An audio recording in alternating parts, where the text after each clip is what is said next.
Avanzamos aquí en Contexto Global para contarles todo lo que está pasando alrededor del globo. Yo soy Rodrigo Sedano. Vamos con los titulares. Ya son 8 los cuerpos de rehenes entregados por Hamás a Israel. La Cruz Roja recibió del grupo islamista los restos de otros 4 fallecidos. Entre tanto, Israel ha restringido el ingreso de ayuda humanitaria a la franja por la lentitud en la entrega de los cuerpos. Estados Unidos atacó una nueva embarcación en el Caribe. El presidente Donald Trump publicó un vídeo en el que se ve a un bote siendo interceptado por un misil y en el que, según el mandatario, se traficaba narcóticos. Trump añadió que 6 hombres murieron en el ataque. Y Perú tiene un nuevo gobierno después del remezón político por la destitución de la presidenta Dina Boluarte. El ahora mandatario José Gerí tomó juramento de los ministros y prometió que el nuevo gabinete representará de manera amplia a la sociedad. Tenemos detalles desde Lima. Bueno, son ya 28 los clasificados al Mundial de 2026. 6 selecciones sellaron este mismo martes su pase a la cita continental. Con nuestro compañero Juan Pupiales vamos a abordar qué equipos tienen ya su billete a Norteamérica y repasamos cómo funcionan las eliminatorias. Pero vamos a hablar también de economía, porque la economía mundial tendrá en 2025 2 décimas de punto porcentual más que lo proyectado el pasado mes de julio. Así lo ha revelado el último informe del Fondo Monetario Internacional, que ha sido presentado hoy mismo en Washington. ¿Qué influyó para que la economía creciera en este periodo cuando existían muchos temores arancelarios? Bueno, pues esto nos lo va a contar Luis Méndez Zurich en unos minutos, pero de momento vamos con las noticias.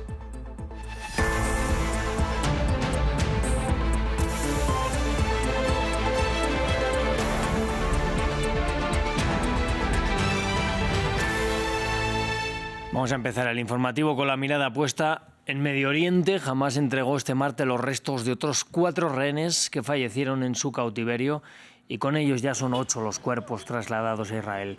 Todavía queda pendiente la entrega de otros 20 cadáveres y hay que recordar que además, como parte de esta primera fase, Hamás liberó también a otros 20 rehenes con vida a cambio de cientos de prisioneros palestinos en cárceles de Israel. Hago un llamado a la comunidad internacional para que se mantenga la presión sobre Hamás. No detendremos la nuestra como familia hasta que los 24 rehenes restantes estén en casa.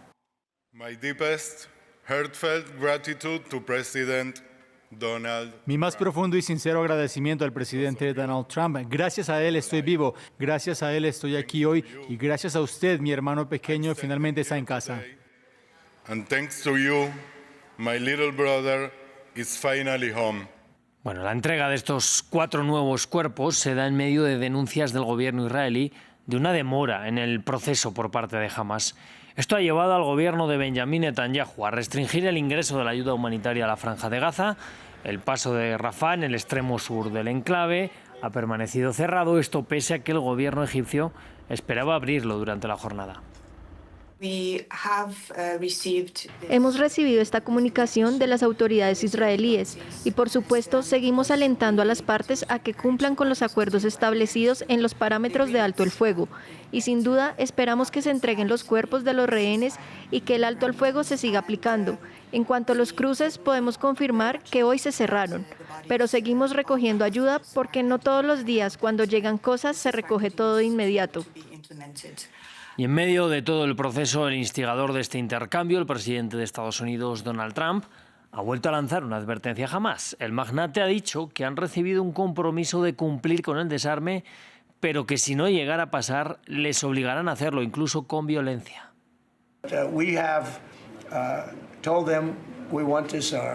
Les hemos dicho que queremos desarmarlos y se desarmarán, y si no lo hacen, los desarmaremos y sucederá rápidamente y quizás violentamente, pero se van a desarmar.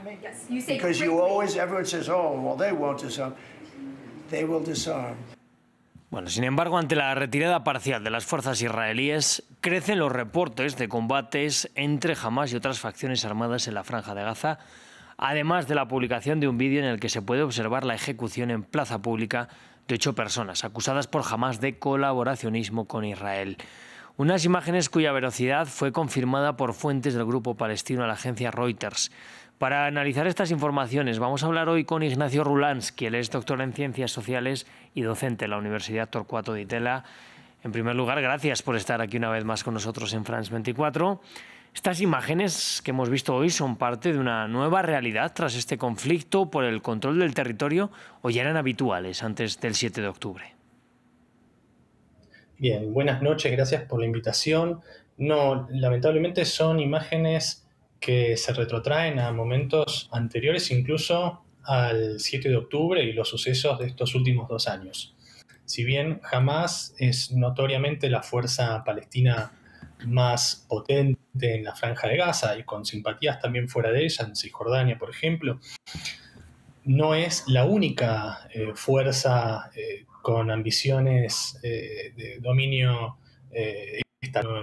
no hay un Estado palestino, pero hay organizaciones que buscan ejercer las veces de un Estado. Hamás es la más eficiente en haber logrado esa ambición, pero hay fuerzas competidoras y también hay fuerzas que se le unen y actúan como parte de una red. Este es el caso de Yihad Islámica, que se escucha mencionar bastante menos, o del Frente Popular, que junto a Hamás han rechazado, por ejemplo, la idea de una tutela externa, como surge del acuerdo que se ha firmado estos últimos días, ¿no? Y cuya primera fase empezó también hace muy poquito.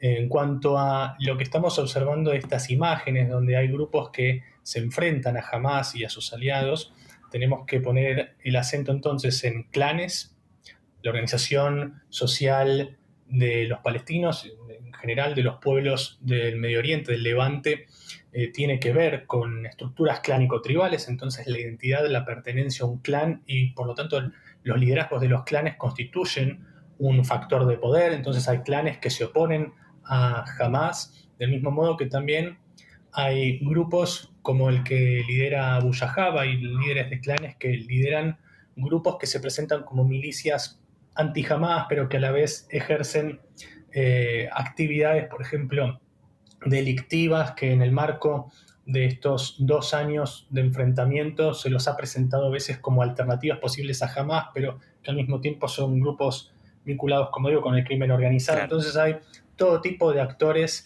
pululando en la Franja de Gaza. Hace unos años incluso hubo tentativas de hacer surgir al Estado Islámico, ¿no? Y Hamás fue bastante eficiente en reprimirlo, en evitar que eso surgiera, ¿no? Un interés que entonces también era compartido por Israel. Nos retrotraemos a 10 años atrás.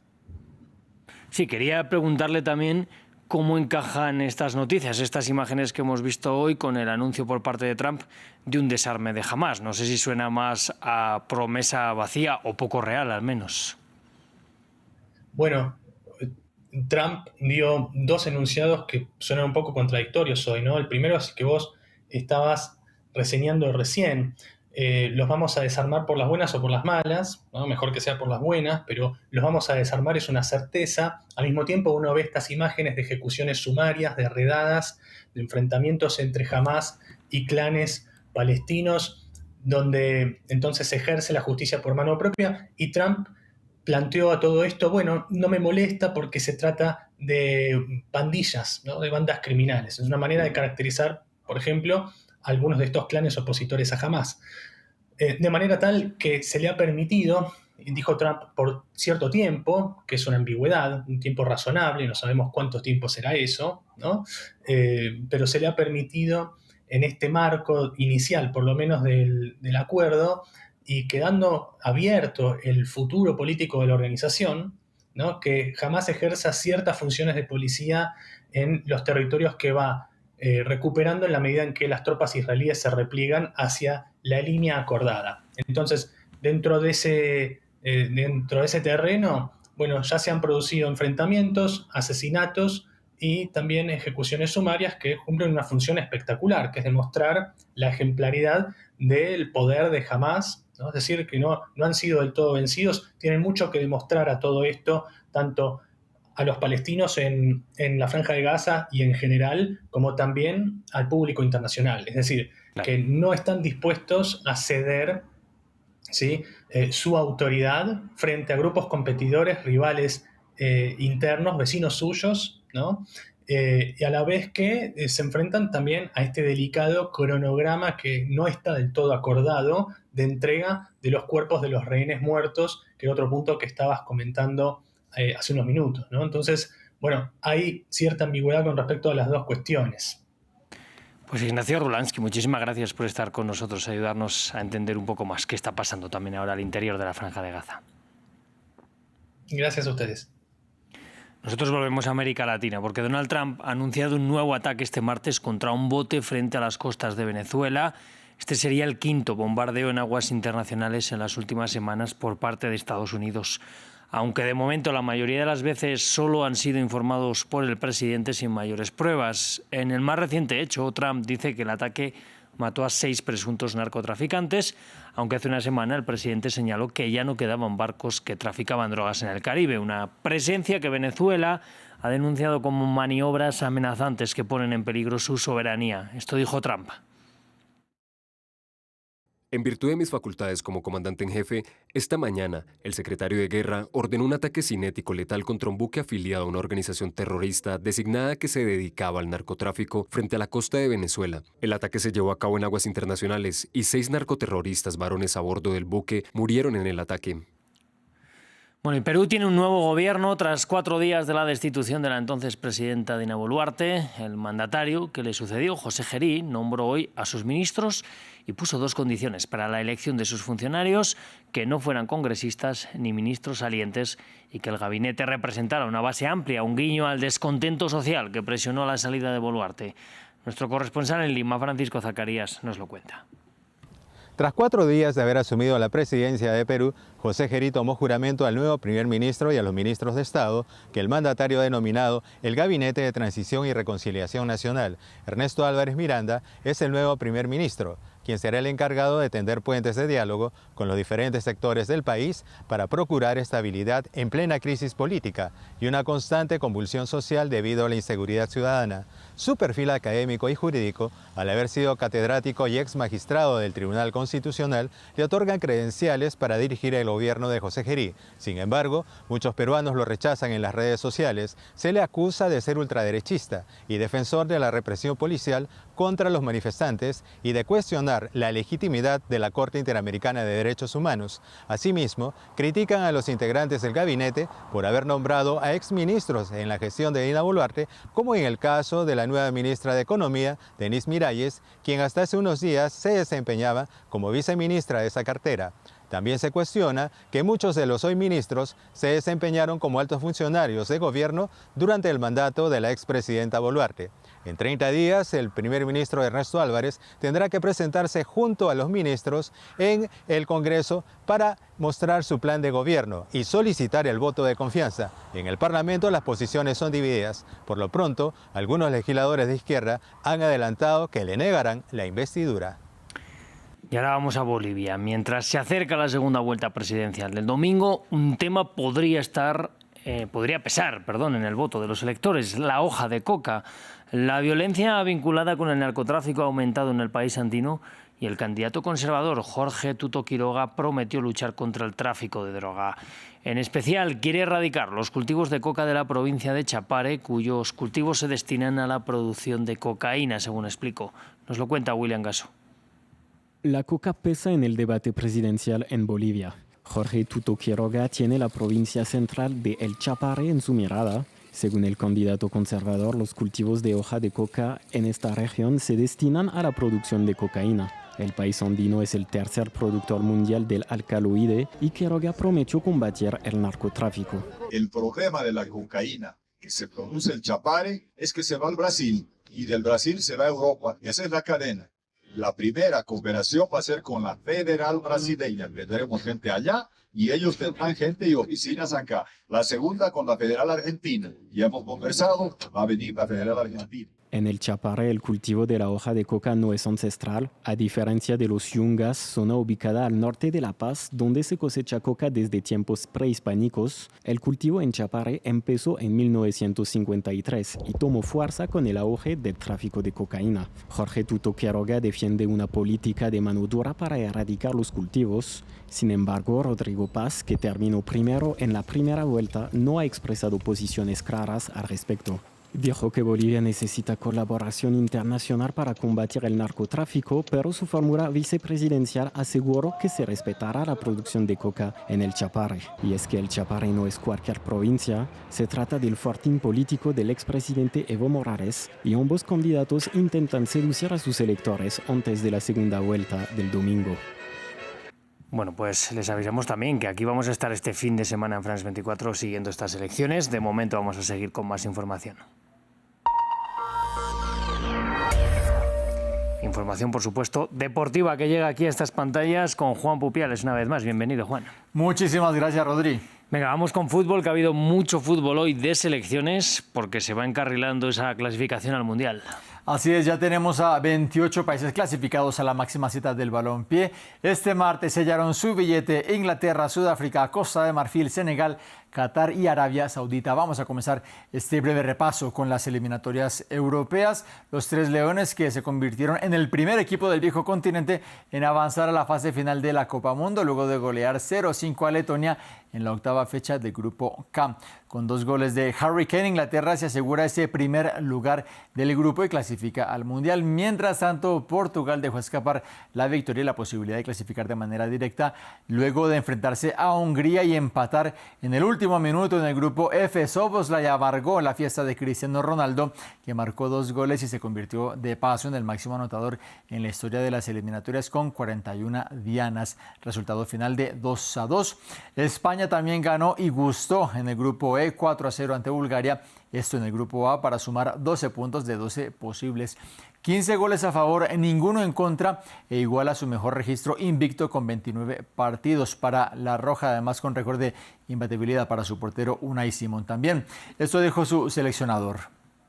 Nosotros estamos teniendo una actuación muy buena, que parece que los rivales puedan ser en algún momento más débiles de lo que son, pero en cualquier caso, como bien apuntas, esto es muy difícil. Cualquier equipo puede generarte muchos problemas. Ayer vimos que también otras selecciones han pasado apuros en sus partidos también de clasificación y nosotros, pues bueno, de momento vamos solventándolo con cierta solvencia. Pero en cualquier caso, mérito de los jugadores, mérito de la calidad y el trabajo de este grupo de futbolistas. Bueno, pues pinta bien para España, pero que no se confíen, que luego llega el Mundial y los rivales se ponen a tono también, Juan. Bueno, vamos a ir con un partido también de las eliminatorias europeas que ha tomado otro cariz.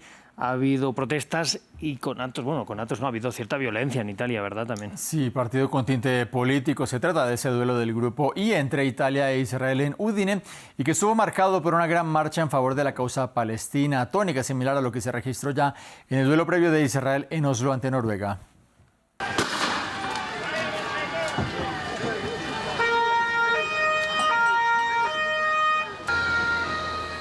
Unas 10.000 personas hicieron parte de esta manifestación previa al inicio del partido y una pequeña proporción de esa multitud terminó protagonizando choques con las autoridades en horas de la noche. 1.000 efectivos entre ejército y policía se desplegaron para mantener esta movilización a varios kilómetros de distancia en donde se llevó a cabo el compromiso. En ese estadio, el Blue Energy Stadium, Italia consiguió una importantísima victoria por 3-0 contra Israel, resultado que elimina a este último equipo en este grupo I. 2 goles de Matteo Retegui, nacido en Argentina, y otro más de Gianluca Mancini le permiten a la Azzurra seguir con vida en un grupo que domina Noruega y que ahora mismo sería la que iría al Mundial de manera directa. Bueno, Juan, pues vamos a ir ya con otros clasificados al Mundial, porque, como decías, son 28 ya los que están matemáticamente en este próximo Mundial de Norteamérica. Sí, nos faltan solamente 20. Vamos a desglosar estos 28 clasificados. Son 3 anfitriones, Estados Unidos, Canadá y México por parte de la CONMEBOL, la Confederación Suramericana de Fútbol. Ya tenemos a 6 equipos clasificados de manera directa. Argentina, Ecuador, Colombia, Paraguay, Uruguay y Brasil. En África también ya conocemos a sus 9 clasificados. Argelia, Cabo Verde, Costa de Marfil, Egipto, Ghana, Marruecos, Senegal, Sudáfrica y Túnez.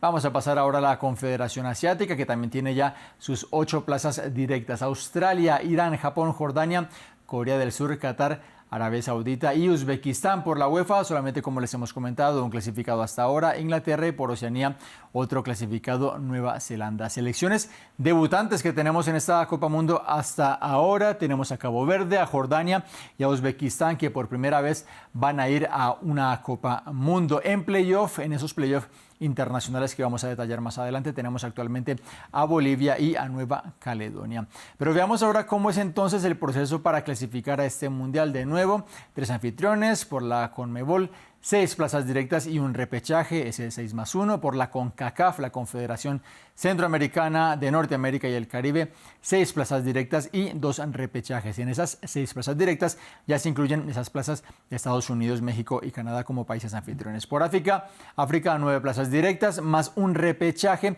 Por Asia, 8+1, 8 directos, un repechaje. Por la UEFA van 16 equipos de manera directa a la Copa, y para Oceanía, además de esa plaza directa que tiene Nueva Zelanda, va otra para el repechaje. Ese repechaje lo van a conformar 6 selecciones que van a jugar en marzo, y de ahí saldrán los 2 últimos clasificados para este mundial, el mundial más grande de la historia, 48 equipos, 104 partidos. Tendremos una ronda de 16avos de final para esta instancia. Juan, hay que estudiar para aprenderse estas clasificaciones para el Mundial de Fútbol. Y no te he dicho las que hay antes, los africanos. Ahora hay 4 africanos que van a pelear por una plaza para el playoff. O sea, es la clasificación de la clasificación. Claro, total. Bueno, Juan, para no hablar solo de fútbol, vamos a hablar también de tenis hoy.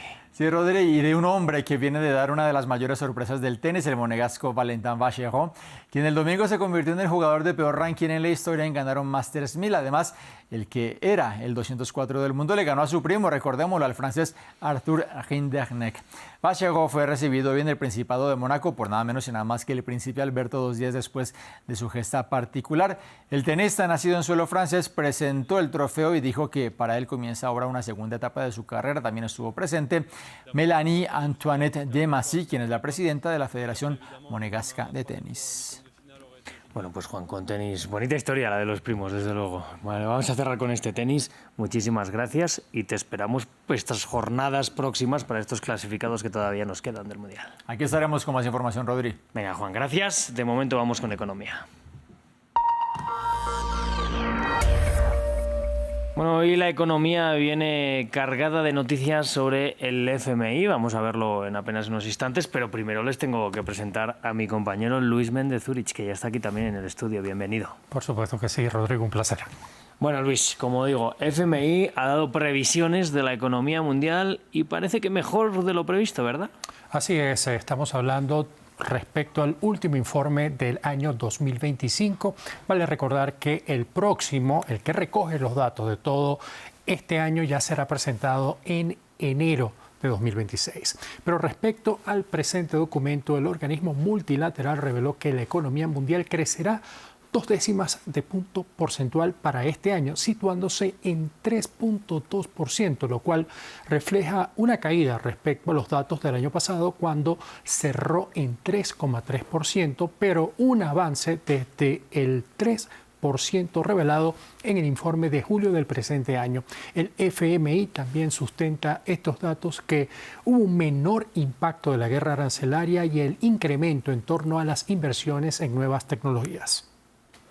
El impacto arancelario en sí es menor de lo que se temía inicialmente, con numerosos acuerdos comerciales y exenciones. La mayoría de los países también se abstuvieron de tomar represalias. El sector privado demostró agilidad anticipando las importaciones y redireccionando las cadenas de suministro. Las condiciones financieras siguen siendo laxas, en parte a la debilidad del dólar. En algunos países como Alemania y China, la política fiscal se tornó expansiva, y en Estados Unidos la inversión impulsada por la inteligencia artificial y la tecnología está en auge. Pero Rodrigo, vamos a darle una mirada a algunos datos de este informe, sobre todo con las proyecciones de crecimiento. Hablamos ya de lo que es esa proyección de crecimiento global, pero enfoquémonos en Estados Unidos, que experimentará un crecimiento de 2 puntos luego de cerrar un año 2024 con un 2,8%. Para la eurozona se prevé un incremento de 1,2% para este año. Esto en parte por el impulso de Alemania, que proyecta una expansión por primera vez en los últimos años. China crecerá alrededor de 4,8 puntos porcentuales, cayendo 0,2 en comparación con el año anterior. Rusia, si bien experimentará un crecimiento positivo, el dato revela una caída respecto a los 4,3 puntos con los que cerró el año 2024. En América Latina se prevé un crecimiento de 2,4 puntos, igual que el año anterior. Pero, aprovechando que estamos en esta región, Mención aparte, reviste el tema Venezuela. Esa nación sudamericana registra una proyección de crecimiento de 0,5% para este año, que es casi 5 puntos porcentuales menos que lo registrado el año pasado. Pero ahí no cierra el tema. El Fondo Monetario Internacional proyecta una inflación para este año de 269,9% y de 682,1% para el año 2026. Muchos datos del FMI hoy, Luis. Vamos a seguir hablando ahora de la región, porque Donald Trump se ha reunido con el presidente argentino, Javier Milei. ¿Qué es lo que han dicho? Se dijeron muchas cosas, sobre todo de ese plan, de ese programa de ayuda que se está preparando para la nación sudamericana. Para el mandatario argentino fue una visita de importancia, puesto que Estados Unidos es uno de los actores que participa en ese plan de rescate. No obstante, en una publicación en su cuenta de Truth Social, el jefe de la Casa Blanca dejó abierta la posibilidad de condicionar el programa de ayuda a los resultados de las elecciones legislativas en Argentina, que será el 26 de octubre. Vale decir que la nación sudamericana atraviesa un complejo panorama económico que surge en parte de una caída de sus reservas. Hace unas semanas, el secretario del Tesoro estadounidense, Scott Bessent, anunció un plan de compra de pesos argentinos para poder inyectar recursos a las reservas. Mientras tanto, el secretario de Finanzas de la nación sudamericana dejó claro que su país busca recuperar credibilidad. En Argentina hemos intentado recuperar esa credibilidad y el acceso al mercado. Siempre dentro del marco legal disponible, y por ello estamos dando grandes pasos en el fortalecimiento de esa credibilidad.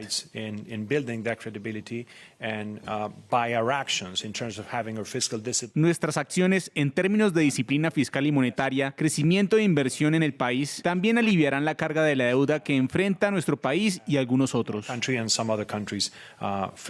Rodrigo, por supuesto que estas dudas en torno al programa condicionado por Donald Trump y a su vez a las elecciones de Argentina provocó una caída del principal mercado en Buenos Aires por más de 3 puntos porcentuales. Bueno, Luis, vamos a seguir hablando de Estados Unidos. Ahí ha hablado Jerome Powell. Por supuesto que sí, el presidente de la Reserva Federal, y a quien Donald Trump ha presionado para una reducción de la tasa de interés, ofreció una conferencia desde Filadelfia en la sede de la Asociación Nacional de Economía Empresarial. Allí, entre otras cosas, Powell sugirió que el ente emisor podría reducir el tamaño de sus tenencias de bonos, pero aunque habló de ello, no ofreció pistas claras respecto a nuevos recortes de la tasa de interés, aunque sí señaló que la opción de reducirlas está sobre la mesa. Todo esto después de conocerse los comentarios sobre la debilidad del mercado laboral. El aumento de los riesgos a la baja para el empleo ha modificado nuestra evaluación del balance de riesgos. Consideramos oportuno avanzar hacia una postura política más neutral. No existe una vía libre de riesgos mientras lidiamos con la tensión entre nuestros objetivos de empleo e inflación. Bueno, Luis, pues muchas gracias por este repaso económico. Volvemos con más. Así será, Rodrigo. Venga, gracias de nuevo. A ustedes les invito a que sigan aquí en las pantallas de France 24. Hacemos una breve pausa y ya volvemos.